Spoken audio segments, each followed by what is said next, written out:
RCC में singly और doubly reinforced beam में स्ट्रेस और स्ट्रेन के डायग्राम्स देखने के बाद आज हम देखेंगे analysis of beam by limit state method.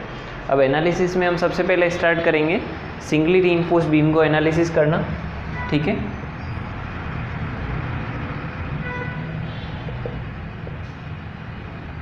Singly reinforced beam को एनालिसिस करेंगे हम। अब एनालिसिस में हमको करना क्या होता है कि बीम हमको गिवन होगी कोई भी, जिसमें कि उसका साइज़ डिसाइडेड होगा, उसमें कितना रीइंफोर्समेंट लग रहा है वो भी दिया हुआ होगा। हमें क्या करना होगा, उसकी मोमेंट कैरिंग कैपेसिटी जो है वो फाइंड करनी होगी, ठीक है। और बीम की जो मोमेंट कैरिंग कैपेसिटी है, मतलब कि बीम कितना मोमेंट ले सकती है, वो किसके ऊपर डिपेंड करता है, वो बीम के टाइप के ऊपर डिपेंड करता है कि बीम कौन सी है, सिंगली रीइंफोर्स्ड है या डबली रीइंफोर्स्ड है, और उनमें भी वापस से अंडर रीइंफोर्स्ड है, बैलेंस है या ओवर रीइंफोर्स्ड है। तो इसमें हमको न्यूमेरिकल बेस्ड क्वेश्चन ज़्यादा नहीं करने, हमें सिर्फ इसका मेथड पता होना चाहिए और क्या कॉन्सेप्ट लगता है उसमें वो ध्यान रखना है। तो सबसे पहले हम सिंगली रीइंफोर्स्ड का एनालिसिस स्टार्ट करते हैं। तो मान लीजिए कि हमको एक बीम दी हुई है जिसका कि सेक्शन है BD, ठीक है, विड्थ दे रखी है B और डेप्थ है D, और उसमें कोई भी जो है वो बॉटम में रीइंफोर्समेंट दिया हुआ है। क्योंकि हम सिंगली की बात करें तो खाली बॉटम में रीइंफोर्समेंट आएगा, और वो रीइंफोर्समेंट कितना होगा उसको हम दे देते हैं लेट इट इज़ AST, हम इसको AST देते हैं, ठीक है। और इसकी जो ग्रेड है कंक्रीट की वो दी हुई होगी, मान लीजिए M20 की कोई ग्रेड है जिसको कि हम क्या लिखते हैं FCK, है ना। और स्टील की ग्रेड दी हुई होगी, मान लीजिए Fe415 है। और जो रीइंफोर्समेंट है AST का एरिया दिया हुआ होगा हमको कि भाई 4 तार 20 के दिए हुए हैं, या फिर 4 तार 25 के हैं, या 3 तार 16 के हैं, कोई भी रीइंफोर्समेंट दिया हुआ हो सकता है। तो उससे हम क्या कर सकते हैं कि टोटल उनका एरिया निकाल सकते हैं। फॉर एग्ज़ाम्पल मान लीजिए हमको रीइंफोर्समेंट जो दे रखा है बीम में, वो दे रखा है 3 बार्स 20 mm डायमीटर के, ठीक है। 3 तार दे रखे 20 mm के। तो इसका टोटल AST कैसे निकलता है, AST निकलता है एक तार का एरिया निकाल लो π/4 इंटू डायमीटर का स्क्वायर, और ऐसे कितने तार है, 3 तार है, तो इससे जो भी आएगा वो AST आ जाता है। तो उस तरीके से हमको जो भी डायमीटर दे रखा था उससे AST पता पड़ता है। अब हम बात करते हैं, ये तो हमको गिवन क्वांटिटीज़ होती है, ये 3 चीज़ें हमको गिवन होगी, और हमको निकालना क्या होता है, moment of resistance, moment of resistance, यानी कि बीम जो है वो कितना मोमेंट कैरी कर सकती है, उसको हम लिख सकते हैं MR, या फिर इसको अल्टीमेट बेंडिंग मोमेंट MU भी बोल सकते हैं कि बीम अल्टीमेटली कितना मोमेंट कैरी कर रही है। तो हमको निकालना होता है MU या फिर MR, किस कंडीशन में, जब हम बीम का एनालिसिस कर रहे हैं। तो कैसे करते हैं बीम का एनालिसिस वो देखते हैं। ये हमको 3 चीज़ें गिवन होगी, ठीक है, और ये हमको MR इसका निकालना है। तो अब इसकी स्टेप्स पे बात करते हैं हम। सबसे पहले क्या करते हैं कि मान लो हमको ये सेक्शन दिया हुआ था यहाँ पर, इसका ये बॉटम में AST है, ये कैपिटल D है, और ये इसका विड्थ है, ठीक है। और ये ध्यान रखना कि अभी हम जो पढ़ रहे हैं वो लिमिट स्टेट मेथड पढ़ रहे हैं। तो सबसे पहली जो स्टेप होती है हमको इसमें दी हुई, स्टेप 1 में क्या करते हैं कि हमको अभी सेक्शन पता नहीं है कि सेक्शन कौन सा है, ये सेक्शन अंडर रीइंफोर्स्ड है, ओवर रीइंफोर्स्ड है, या बैलेंस सेक्शन है। तो सबसे पहले हमारा काम यही होगा कि हमको ये पता करना है कि ये सेक्शन कौन सा है, ठीक है। तो उसके लिए हमको सबसे पहले अज्यूम कर लेंगे हम कि ये जो सेक्शन है वो या तो अंडर रीइंफोर्स्ड है या बैलेंस है, ओवर नहीं अज्यूम करेंगे। तो सबसे पहले हम इसको अज्यूम कर लेंगे कि ये जो सेक्शन है वो या तो अंडर है या फिर बैलेंस है। तो यहाँ पर लिखेंगे assuming section is under reinforced और बैलेंस, ठीक है। अब हम बात करते हैं कि अंडर रीइंफोर्स्ड या फिर बैलेंस जब सेक्शन होता है तो कंप्रेसिव फोर्स कितना होता है और टोटल टेंसाइल फोर्स कितना होता है। तो हमने स्ट्रेस और स्ट्रेन वाले पिछले लेक्चर में पढ़ा था कि अगर कोई मान लीजिए सिंगली रीइंफोर्स्ड बीम है तो उसका जो स्ट्रेस डिस्ट्रीब्यूशन डायग्राम बनता है वो ऐसा बनता है, और उसमें जो कंप्रेशन की वैल्यू होती है, कंप्रेशन की वैल्यू होती है 0.36 FCK BXU, और जो टेंसाइल फोर्स लगता है, टेंशन की वैल्यू होती है 0.87 FY AST, ये होती है दोनों। और क्योंकि हमने इस सेक्शन को अंडर रीइंफोर्स या फिर बैलेंस माना है, तो हम क्या करेंगे यहाँ पर कि कंप्रेशन फोर्स और टेंशन फोर्स को इक्वल कर देंगे, क्योंकि हमको पता है बैलेंस सेक्शन जो होता है उसमें न्यूट्रल एक्सिस के ऊपर और न्यूट्रल एक्सिस के नीचे कंप्रेसिव और टेंसाइल स्ट्रेसेस की वैल्यू इक्वल होती है। तो यहाँ पर हम कर देंगे compression equal to tension. Compression की वैल्यू कितनी है 0.36 FCK BXU is equals to tension कितना 0.87 FY AST। ठीक है, अब यहाँ पर देखेंगे हमको क्या क्या चीज़ पता है। 0.36 FCK कितना है, FCK होती है कंक्रीट की ग्रेड कैरेक्टरिस्टिक कंप्रेसिव स्ट्रेंथ, जो कि हमको ग्रेड दी हुई होगी। B होता है विड्थ कंक्रीट की नहीं सॉरी बीम की विड्थ। और XU क्या होता है, हमने देखा हुआ है कि टॉप से लेके न्यूट्रल एक्सिस तक की जो दूरी होती है उसको हम बोलते हैं XU। तो XU हमको नहीं पता होता है यहाँ पर, ठीक है, कोई बात नहीं। 0.87 FY क्या होता है, स्टील की ग्रेड होती है, जो कि हमको FE 415 FE 500 कुछ भी दिया होता है, तो FY की जगह वो आ जाएगा। और AST हमने एरिया ऑफ स्टील देख रखा है। तो अब हम देखते हैं कि यहाँ पर खाली हमको XU नहीं पता है, तो XU कैसे निकल जाएगा, सारी वैल्यूज पुट कर दोगे तो 0.87 FY AST डिवाइडेड बाय ये जो वैल्यू है वो इसके नीचे चली जाएगी, तो आ जाएगा 0.36 FCK B। ये फॉर्मूला बन जाएगा किसके लिए, XU का फॉर्मूला बन जाएगा। तो कई बार आपको MCQ में अंडर रीइंफोर्स्ड या बैलेंस सेक्शन के लिए XU का फॉर्मूला भी पूछा जा सकता है। तो ये XU का फॉर्मूला हो गया, यहाँ से हमको क्या मिल जाएगा XU, ठीक है। और XU जो आता है वो mm में आएगा क्योंकि वो डिस्टेंस है। तो अब XU आने से हमको मिलेगा क्या, तो हमने फिर से वापस पिछले लेक्चर को याद करेंगे। उसमें हमने देखा था कि अंडर रीइंफोर्स्ड, ओवर रीइंफोर्स्ड और बैलेंस सेक्शन को आइडेंटिफाई कैसे करते हैं, XU से आइडेंटिफाई करते हैं। हमारे पास एक वैल्यू होती है XU लिमिटिंग की। अगर हमारा सेक्शन का XU जो है वो लिमिटिंग वैल्यू से कम है तो सेक्शन कौन सा कहलाएगा, अंडर। अगर हमारा XU equal to XU limiting है तो हमारा सेक्शन हो जाएगा बैलेंस। और अगर XU greater than XU limiting है तो हमारा सेक्शन हो जाएगा ओवर। ये हमने पहले पढ़ा हुआ है। तो हमको यहाँ से इस फॉर्मूले से क्या मिल गया, XU की वैल्यू तो मिल गई। अब हमको क्या करना है, XU लिमिटिंग पता करना है। तो XU लिमिटिंग कैसे करते हैं, वो हमने टेबल देखी थी एक, जिसमें कि अलग अलग स्टील की ग्रेड के हिसाब से XU अलग अलग आता है, तो वहाँ से हम निकाल लेंगे। तो XU लिमिटिंग का हमने उस वीडियो में फॉर्मूला बनाया था, XU लिमिटिंग इक्वल टू, मान लीजिए कोई भी स्टील की ग्रेड है तो ग्रेड के अकॉर्डिंग अलग अलग होता है ना। ग्रेड के अकॉर्डिंग अगर हमारा FE 250 है तो स्टील FE 250 के लिए XU लिमिटिंग कितना हो जाएगा 0.53 D। और अगर हमारा स्टील FE 415 है तो वो हो जाता है 0.48 D। और अगर हमारा स्टील FE 500 है तो ये हो जाता है 0.46 D।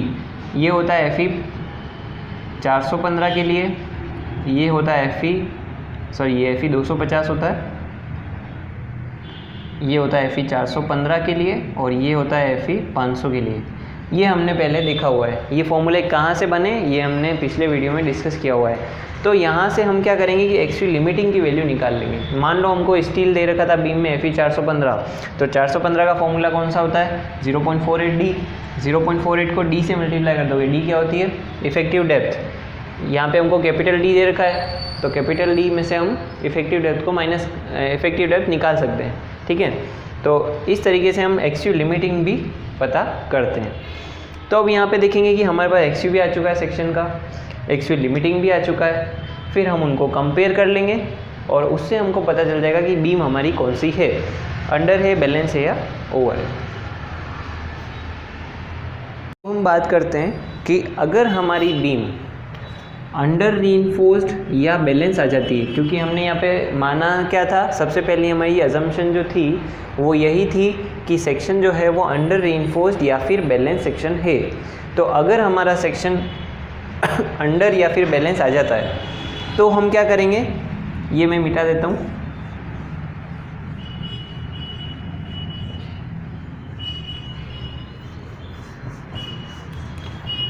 अगर हमारा सेक्शन जो है वो अंडर आ जाता है तो अब हमको जो मोमेंट ऑफ रेजिस्टेंस निकालना था उसके लिए फॉर्मूला लगा देंगे। तो एमआर का जो फॉर्मूला होता है वो हमारे पास एमआर के 4 फॉर्मूले होते हैं, ठीक है। एमआर का फॉर्मूला क्या होता है, एक फॉर्मूला होता है T इंटू लीवर आर्म, एक होता है C इंटू लीवर आर्म, ठीक है। एक होता है, कोड के भी फॉर्मूले होते हैं 2, ये दोनों तो याद रखने आपको, T into lever arm, C into lever arm. और 2 फॉर्मूले और होते हैं, एक होता है एमआर का 0.87 FY ASTD 1 minus AST FY upon BD FCK, और एक फॉर्मूला होता है 0.36 XU मैक्स अपॉन D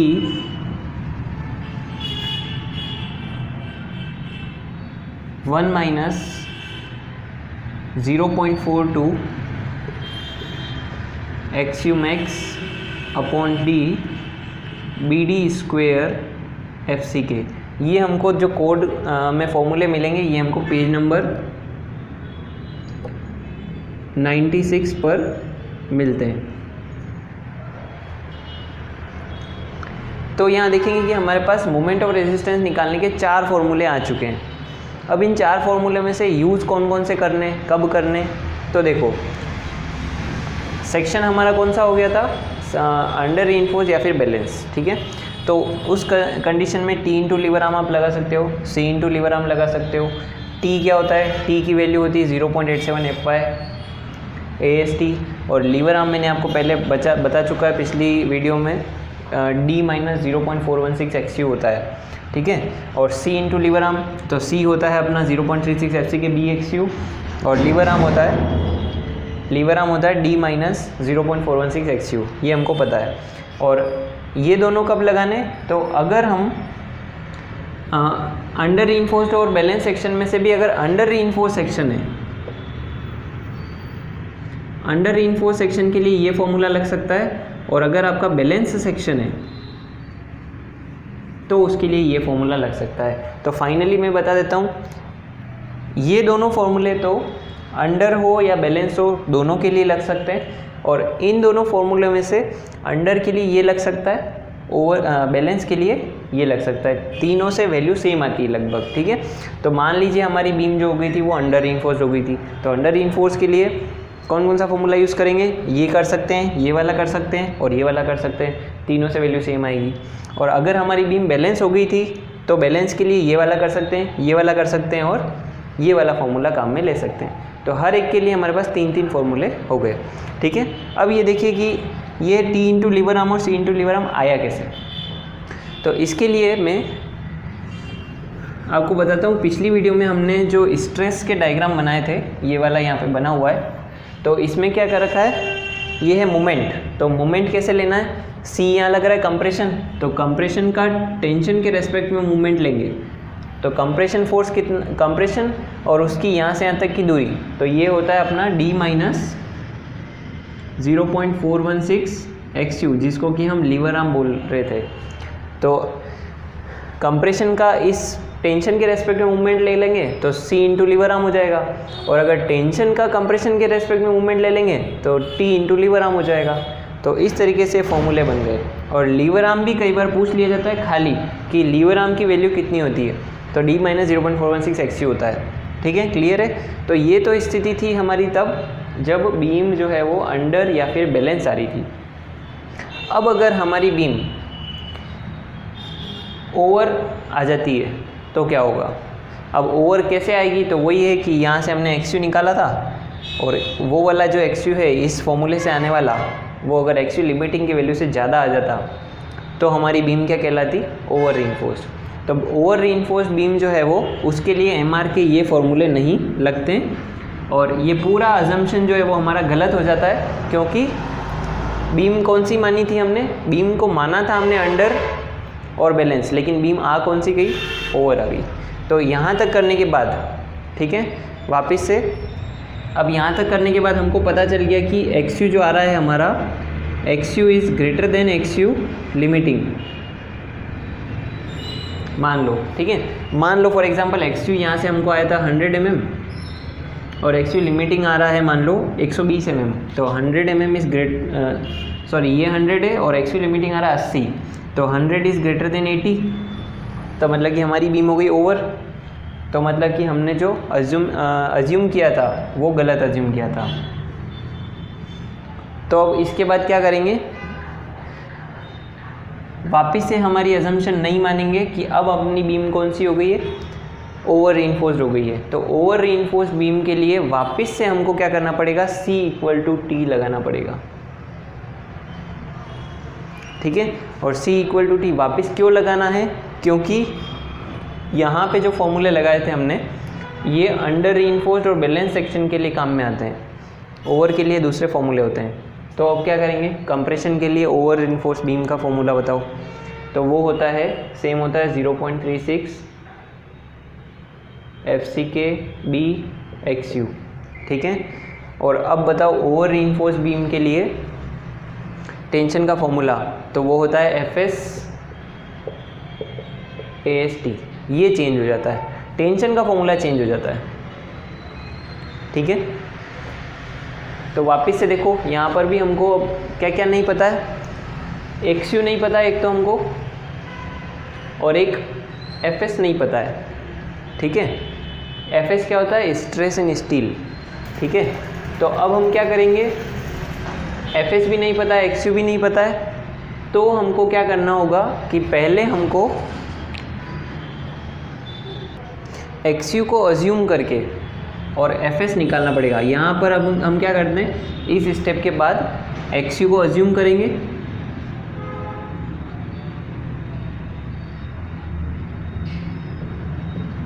ठीक है। और वो XU को अज्यूम कितना करेंगे, तो लिमिटिंग वैल्यू से ज़्यादा करेंगे, क्योंकि हमको पता है बीम ओवर रीइंफोर्स्ड हो चुकी है और ओवर रीइंफोर्स्ड बीम का XU जो होता है वो लिमिटिंग वैल्यू से ज़्यादा होता है। तो यहाँ पर हमको XU अज्यूम करना पड़ेगा, वो कितना करेंगे, लिमिटिंग वैल्यू से ज़्यादा, ठीक है। और इस XU जो अज्यूम किया है उसकी वैल्यू को हम यहाँ XU इस जगह रख देंगे, तो इस इक्वेशन से हमको क्या मिल जाएगा, FS मिलेगा, ठीक है। अब ये FS मिलने के बाद हुआ क्या, तो हमने क्या किया था, XU को अज्यूम किया था।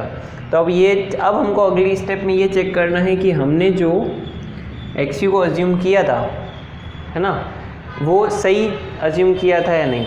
तो उसके लिए अब हमको क्या करना पड़ेगा कि एक हमारे पास ग्राफिकल मेथड है, ये हमारी स्ट्रेन डायग्राम होता है एक, जिसमें कि कंक्रीट की स्ट्रेन होती है 0.0035, ये होता है इफ़ेक्टिव डेप्थ और ये होता है ES, और यहाँ पे ये जो डिस्टेंस होती है वो होती है XU, है ना। तो यहाँ पर हम क्या करेंगे, वही XU, यहाँ से हमने ESC का फॉर्मूला एक पहले निकाल रखा है। ES का फॉर्मूला क्या होता है, ES = 0.0035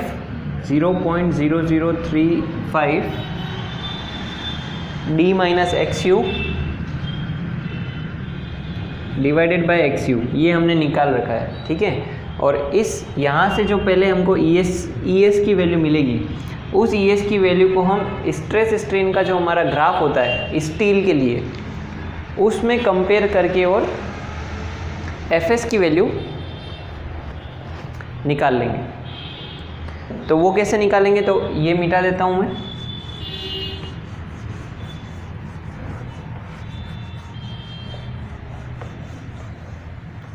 तो यहाँ से हमको ES मिल गया, ठीक है। अब इस ES से क्या होगा, तो हमारे पास एक ग्राफ बना हुआ है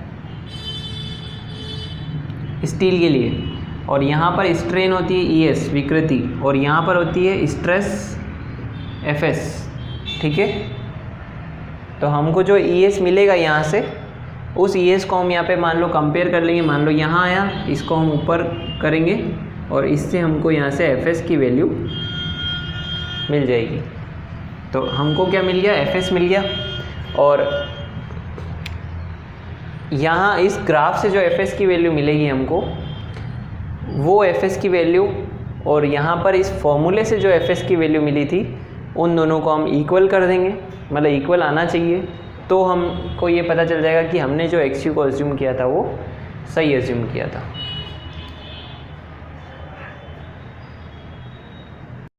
एग्जाम्पल के लिए मैं बताता हूँ कि फॉर एग्जाम्पल ये हमारी C = T किया हमने, और फिर हमने XU को यहाँ पर अज्यूम किया। अज्यूम कितना किया, लिमिटिंग वैल्यू से ज़्यादा। मान लो हमारी लिमिटिंग वैल्यू थी 100, ठीक है। तो लिमिटिंग वैल्यू से ज़्यादा मान लो मैंने XU अज्यूम कर लिया 110, ठीक है। तो XU कितना हो गया मेरे पास, यहाँ पर XU बराबर हो गया 110, ठीक है। यह भी माना हुआ है। अब इस XU की वैल्यू को यहाँ इस XU की जगह रख देंगे, तो हमको इस पूरी इक्वेशन से क्या मिल जाएगा, FS मिल जाएगा। मान लो वो FS की वैल्यू आई 150 Nm², ठीक है। यहाँ तक क्लियर। अब हमको क्या करना है कि हमने जो ये XU को अज्यूम किया था उसको चेक करना है कि हमने XU को जो अज्यूम किया वो सही किया या नहीं। तो उसके बाद यहाँ से एक ग्राफिकल मेथड है चेक करने का। तो ग्राफिकल मेथड में क्या होता है, स्ट्रेन डायग्राम बनाया, ये आपको पता है सारा। यहाँ से ES की वैल्यू मिल जाती है हमको 0.0035, D हमारे पास होता है, और XU जो हमने 110 अज्यूम किया था वो यहाँ लिख दिया, यहाँ पर भी 110 लिख दिया। तो यहाँ से हमको ES की कोई वैल्यू मिल जाएगी। उस ES की वैल्यू को अब हम इस ग्राफ में पढ़ते हैं। तो इस ग्राफ में यहाँ पे ये जो ES की वैल्यू आई थी उसके अकॉर्डिंग ग्राफ को पढ़ते, तो यहाँ से हमको डायरेक्ट FS की वैल्यू मिल जाती है। और मान लीजिए ये FS की वैल्यू आ गई 148.29 Nm²। तो देखो फॉर्मूले से हमको FS कितना मिला था 150, ग्राफ से हमको FS कितना रीडिंग आ रही है 148, तो लगभग ये दोनों बराबर है। मतलब कि क्या हुआ, हमने जो XU को अज्यूम किया था वो लगभग सही अज्यूम किया था। तो हमारा फाइनल XU हो जाएगा 110, ठीक है। और XU आने के बाद तो हम मोमेंट ऑफ रेजिस्टेंस के फॉर्मूले डायरेक्ट लगा सकते हैं। कैसे लगा सकते हैं, वापस से अब MR के फॉर्मूले। तो MR के इस कंडीशन में जो फॉर्मूले होते हैं वो एक फॉर्मूला लगेगा खाली लीवर आर्म वाला। तो वापस से अब MR का फॉर्मूला हो जाएगा T × लीवर आर्म और C × लीवर आर्म, ठीक है। T की जगह क्या आ जाएगा, FS AST, और लीवर आर्म होता है D - 0.416 XU, और कंप्रेशन की जगह आ जाएगा 0.36 FCK BXU, और लीवर आर्म होता है D - 0.416 XU, ठीक है। तो ये था हमारा पूरा तरीका जिसमें कि हम सिंगली रीइंफोर्स्ड बीम को एनालाइज करते हैं। अब इसके मैं एक न्यूमेरिकल करके बता देता हूँ ताकि आपको क्लियर हो जाएगा कि करना कैसे होता है इसको। माना कि हमको एक क्वेश्चन दिया हुआ है जिसमें कि हमको बीम की विड्थ दे रखी 300 mm और इफेक्टिव डेप्थ दे रखी 500 mm, ठीक है। और बॉटम में दिए हुए हैं 4 सरिये 16 mm के, 4 तार 16 mm के। कंक्रीट की ग्रेड है M20, Fe 415 दिया हुआ है, फाइंड करना है हमको MR, ठीक है। सबसे पहली स्टेप क्या होती है हमारी, C = T करते हैं और मानते हैं कि ये जो बीम है वो अंडर रीइंफोर्स्ड होगी या फिर बैलेंस होगी, ठीक है। माना कि बीम अंडर रीइंफोर्स्ड या फिर बैलेंस है, तो C = T किया। C की वैल्यू क्या होती है 0.36, FCK BXU = T होता है 0.87, FY AST ये होता है। वैल्यूज पुट करते हैं इसमें 0.36, FCK कंक्रीट की ग्रेड कितनी है 20, B मतलब कि विड्थ चौड़ाई है बीम की 300 mm, XU हमको फाइंड करना है 0.87, FY है स्टील की ग्रेड 415 और AST कितना है 4 तार 16 के, तो π/4 इंटू 16 का स्क्वायर करेंगे तो एक तार का एरिया आ जाएगा और फिर इसको 4 से मल्टीप्लाई कर देंगे तो 4 तार का आ जाएगा। 16 के एक तार का एरिया होता है 201 लगभग, तो ये टोटल आ जाएगा 804 mm² अप्रोक्सीमेटली। ठीक है, अब हम यहाँ पर AST का वैल्यू डाल देते हैं 804 mm², तो देखेंगे कि XU निकल जाएगा यहाँ से। XU इक्वल टू कितना हो जाएगा 0.87, 415 804 डिवाइडेड बाय 0.36 इंटू 20 इंटू 300। हमने XU का फॉर्मूला भी यही बनाया था पहले। यहाँ से हमको XU की वैल्यू मिल रही है कितनी 134.39 mm लगभग। ठीक है, तो यहाँ से हमको XU मिल गया। अब हमको पता कैसे चलेगा, कंपेयर करना पड़ेगा, तो XU लिमिटिंग निकालते हैं। ठीक है, XU लिमिटिंग की वैल्यू क्या होती है, FE 415 है, तो FE 415 के लिए XU लिमिटिंग की वैल्यू होती है 0.48 इंटू D। ठीक है, तो 0.48 into small d, effective depth कितना दे रखा 500 mm, तो ये आ जाता है 240 mm। ठीक है, तो मतलब कि यहाँ देखेंगे हमारी बीम का XU कितना है 134.39 और XU लिमिटिंग कितना आया 240। तो यहाँ पर देखेंगे ये जो XU है वो इससे कम है, तो यहाँ लिखेंगे 134.39 लेस देन है 240 mm से। मतलब कि हमारी बीम कैसे हो गई, अंडर रीइंफोर्स बीम हो गई। यही होता है ना, जब हमारी XU जो है बीम का वो लिमिटिंग से कम होता है तो बीम कौन सी कहलाती है, अंडर रीइंफोर्स बीम। तो हम यहाँ लिख देंगे कि hence beam is under reinforced. और जब अंडर रीइंफोर्स्ड बीम हो जाती है और मान लो अगर यहाँ पे ये XU मान लो 239 आ जाता, ठीक है मान लो, तो यहाँ पे 239 और यहाँ पे 240, तो ये अप्रोक्सीमेटली बैलेंस सेक्शन कहलाता। तो जब बीम अंडर या बैलेंस फाइनल हो जाती है तो हम इसका MR का फॉर्मूला लगा देते हैं। और MR का फॉर्मूला क्या होता है, MR के हमारे पास 4 फॉर्मूले हैं, उसमें से कोई भी फॉर्मूला जो है वो हम पुट कर सकते हैं। पहला फॉर्मूला है T इंटू लीवर आर्म का, दूसरा है C इंटू लीवर आर्म का, और एक हमने अंडर रीइंफोर्स के लिए देखा था 0.87 वाला, 0.87 FY AST D 1 minus AST FY upon BD FC के। ये 3 फॉर्मूले हैं हमारे अंडर रीइंफोर्स्ड बीम में निकालने के MR। तो लगा दो इनमें वैल्यू सारी और हमको MR का वैल्यू मिल जाएगा। ठीक है, और MR जो है वो मोमेंट ऑफ रेजिस्टेंस है, तो उसकी यूनिट जो होती है वो होती है किलो न्यूटन इंटू मीटर या फिर न्यूटन इंटू mm। ये क्लियर है, ये हमारा था जब बीम हमारी अंडर या बैलेंस हो जाए। तो अब हम बात करते हैं जब बीम ओवर हो जाती तो क्या करते। तो यहाँ तक इससे पहले जो काम किया था हमने, जिसमें कि हमने XU लिमिटिंग को अभी कंपेयर किया था, जिसमें कि इधर तो 134.39 था और इधर 240 था। तो मान लो कि हमारी जो बीम का XU है वो 240 से ज़्यादा आ जाता। मान लो हमारा XU जो आ जाता वो यहाँ पे जो हमने फॉर्मूले से XU निकाला था वो आ जाता 270 mm। ठीक है, और हमारा XU लिमिटिंग कितना हो रहा था 240 mm हो रहा था। तो मतलब कि बीम क्या कहलाती, ओवर रीइंफोर्स्ड कहलाती। ठीक है, और ओवर रीइंफोर्स्ड होने के बाद क्या करते हैं, तो उसके लिए हम एक नया ओवर रीइंफोर्स्ड बीम का क्वेश्चन जो है वो देखते हैं। अब हम ओवर रीइंफोर्स्ड बीम के लिए कोई क्वेश्चन बनाते हैं। तो मान लो कि यहाँ पर बाकी सारी चीज़ें वही है, खाली यहाँ पर 4 तार जो है वो 22 mm के दिए हुए हैं। ठीक है, अब हमको इसका MR निकालना है। तो इसका MR निकालने के लिए सबसे पहली स्टेप क्या होती है, सेक्शन को मानेंगे कि ये सेक्शन अंडर रीइंफोर्स्ड है या फिर बैलेंस है। तो लिख देंगे कि सेक्शन इज अंडर रीइंफोर्स्ड और बैलेंस, और फिर C इक्वल टू T कर देते हैं 0.36 FC के BXU equal to 0.87 FY AST। यहाँ से XU का फॉर्मूला क्या बन जाता है 0.87 FY AST divided by 0.36 FC के B।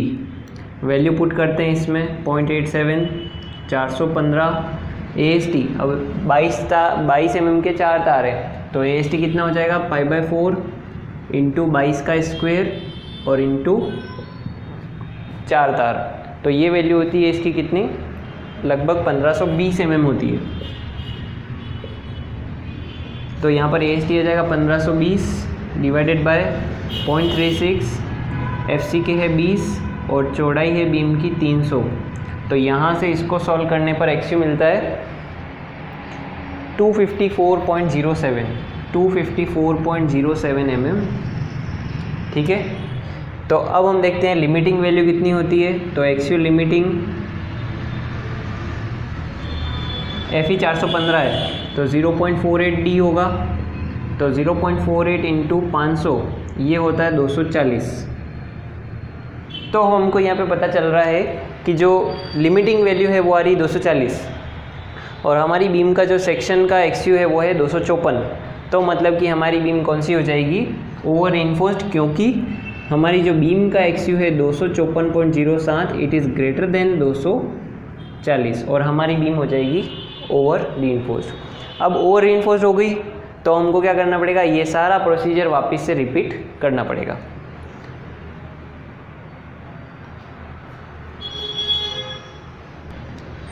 अब क्योंकि हमारी बीम ओवर हो चुकी है तो वापस से हम यहाँ लिखेंगे, क्योंकि हमारी बीम ओवर हो गई है तो वापस से प्रोसीजर करेंगे, C = T करेंगे।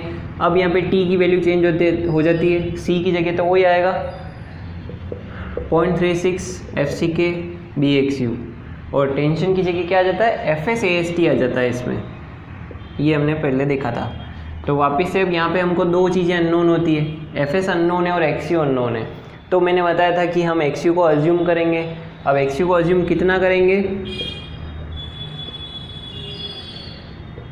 जो हमारी लिमिटिंग वैल्यू थी उससे थोड़ा ज़्यादा अज्यूम करेंगे। ठीक है, तो मान लो यहाँ पे 240 जो लिमिटिंग वैल्यू थी ना, तो हम इसको यहाँ पर XU मान लेंगे 250, 260, 270, 280 कुछ भी।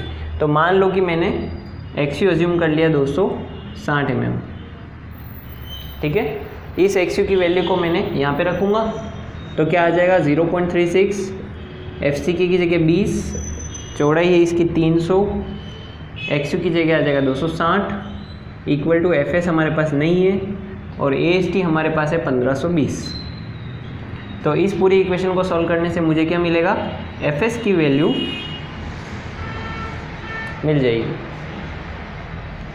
ठीक है, अब आगे हमको क्या करना होता है कि हमने जो XU को अज्यूम किया है वो सही किया है या नहीं, उसके लिए अगली स्टेप क्या होती है, अगली स्टेप होती है यहाँ पर हमारी